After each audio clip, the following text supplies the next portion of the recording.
We're at the Singapore FinTech Festival with Mastercard. There's a lot going on. It looks exactly like a racetrack and we're going to be going through different stops. So let's go check it out. AI agents will prompt you to sort of give you your preferences. You race, you run, swim. Once you provide all of this, each agent on the back end is essentially capturing all of this interest so that they can give you the best and the most personalized yourself. All right, that's pretty cool. Let's go on to the next booth.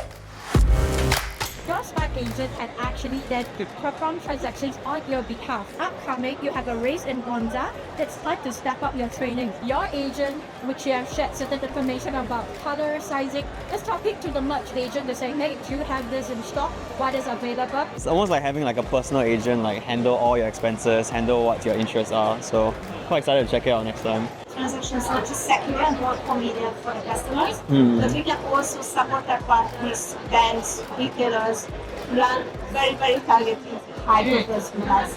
Yeah, so that was very interesting about security, and I think that's very important when it comes to transactions as well.